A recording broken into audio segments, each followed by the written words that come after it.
What is up guys, Andy Forrest, the Team Runner here, and today we're talking about which shoe is my preference for hill workouts. Is it the Asics NOVABLAST or is it the New Balance Fuelcell TC?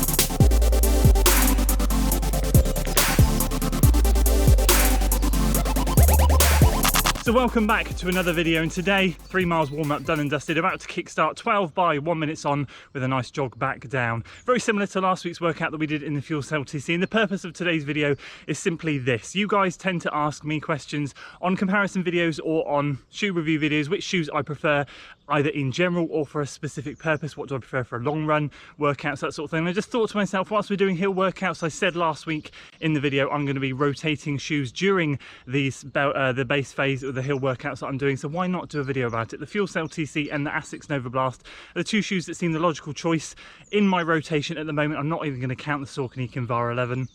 Just they've been pushed to the side, sadly. So these two are the shoes that I'm focusing on at the moment in terms of speed. The NOVABLAST are stepping up to the plate, doing a little bit more than their fair share other than their normal daily trainer stuff. So today I'm going to get the workout done, then we're going to go back and talk about the comparisons between the two. Straight off the bat, I'm going to say this: the NOVABLAST seem to me to be the most versatile shoe I have in my lineup, but today we'll see how they perform against the Fuelcell TC. So without further ado, let's dive into the workout.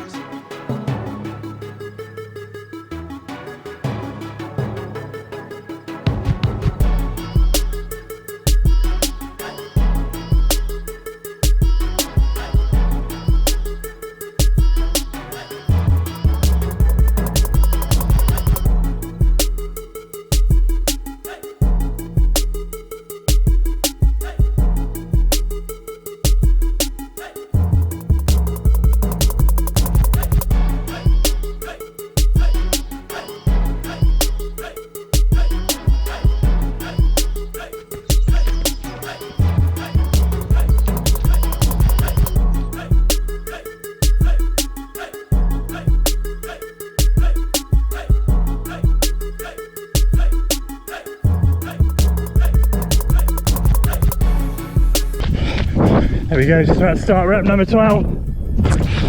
Gonna come with me on this one? Yes you are. Let's hit lap and go. 1 minute. I'm not covering the microphone. Okay, this has been tough but doable. Super hot today. So think about chest up, knees up, back up. Ignore the pain.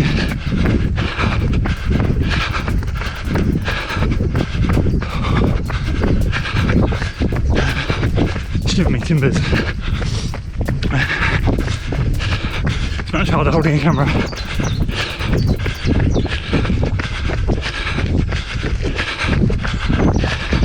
Nearly there.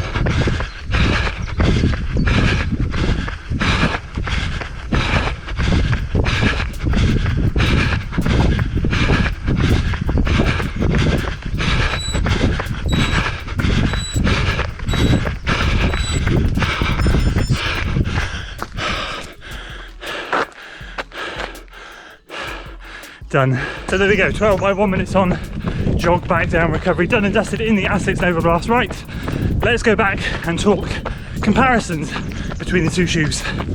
Okay, so something very interesting has come out of this test. The purpose of this video originally was to say to you guys, look, these are my two shoes that I have in my rotation at the moment. Two of my favourites, if I'm completely honest with you. We're going to put them through their paces with a hill workout, and we're going to go through with you at the end which my preference was. And I had a prediction. I wasn't even going to talk about results because I wasn't interested in what the times were. I just wanted to say to you, look, being completely honest with you, I have these two shoes.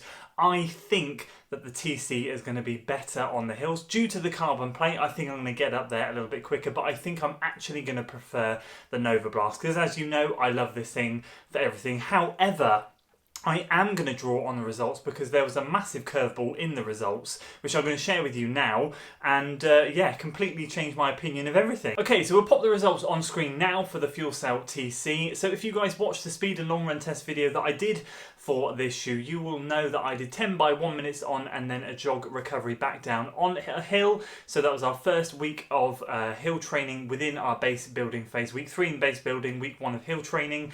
And yeah, it did really, really well. I was really happy with it. I was really pleased with how this thing went.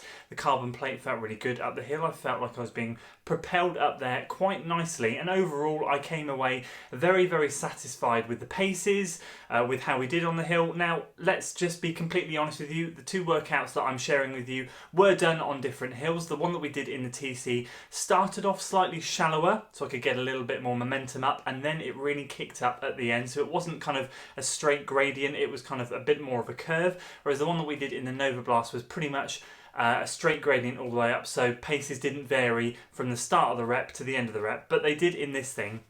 But overall, I was really happy with how this thing performed. And then the NOVABLAST came along, and as the name states, it blasted the TC completely out of the water. As I said, I do not want to turn this into a comparison of paces and things like that. That's not what the original purpose was, but I need to show you so that you can see what this thing is made of and what this thing does for you as a runner. I mean, I've got to be completely honest with you. As I said, my initial impression, my initial prediction of this whole test was going to be, and if you guys have a shoe rotation at home, you'll know that you'll have certain shoes for certain things. It was going to be simply the fact that I thought the Propel would do better, but this thing would be much more comfier, and I would come away saying, yep, this is the shoe that I love for my hill workouts, despite it not hitting the paces that the TC hit. Well, this thing is my preference, and this thing blasted the TC out of the water in terms of paces. And there's a couple of reasons as to why, and I'm going to go through with you guys that in a second. But as you can see on screen, the repetitions, as I said just then, the hill on this was a much more steady hill to run on. But as you can see, we covered more elevation per rep by quite a lot, and yet the pace is drastically lower. So it's not even a case of the fact that the TC was a steeper hill. It was a fact that this thing had a steeper hill, and this thing absolutely blew the paces out of the water.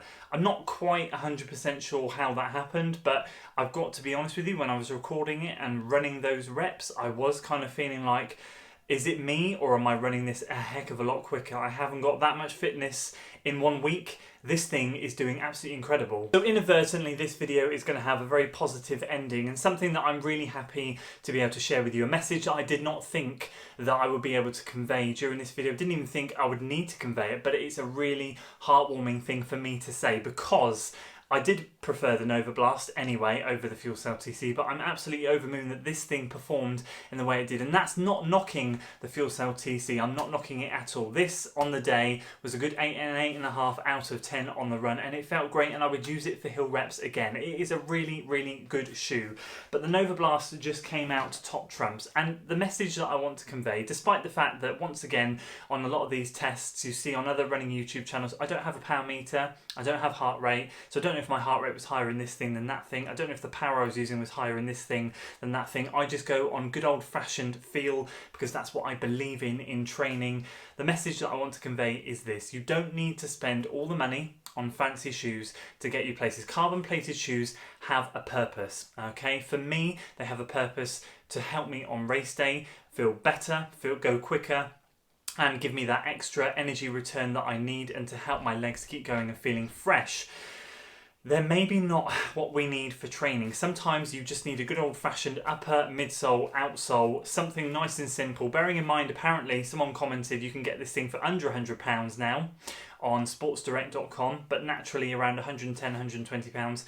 You can get a shoe much cheaper to do a better job than spending 180 pounds on a shoe like that, which is carbon plated. Now, let me just say, and again, I'm not knocking this shoe, this thing would have a purpose for me. I ran 20 miles in this shoe on the weekend at 6:31, 6 minutes 31 miles average pace, and it was phenomenal. My legs felt great at the end. They didn't feel beaten up. I felt like I could go on. I felt like the next day I could train. That is where this thing shines, okay? So I kind of thought naively that this thing would do really well in a speed workout on the hills. It obviously is not its forte, and that's fine. But boys and girls, you do not need a carbon plate to go fast. You do not need a carbon plate to train. Save those shoes for race day. Do not, well, it's up to you. I don't advocate buying carbon plated shoes for training and things like that. Yes, they're going to be great for long training runs. I'm going to be continuing to using the Fuelcell TC on those longer training runs. But if you want something for those shorter, sharper intervals, do not be sucked in to the marketing that you need to buy the best. Sometimes if you work hard in a more basic trainer, you can get the results that you want. And what a positive message that is, because I know there's so many companies are doing so much marketing out there at the moment that suck us in to spend money on some of these amazing shoes. And don't get me wrong, I am one of those suckers, and I will be testing far more carbon plated shoes this year. But what a positive message to end on. You don't need something with all the bells and all the whistles to do a fantastic job. Sometimes you can just have an awesome daily trainer. So that's it for today's video, guys. I hope you enjoyed it. If you did, make sure you hit that like button, share it with your friends, subscribe to the channel for weekly running content, and without further ado, I will see you on the next one. Until then.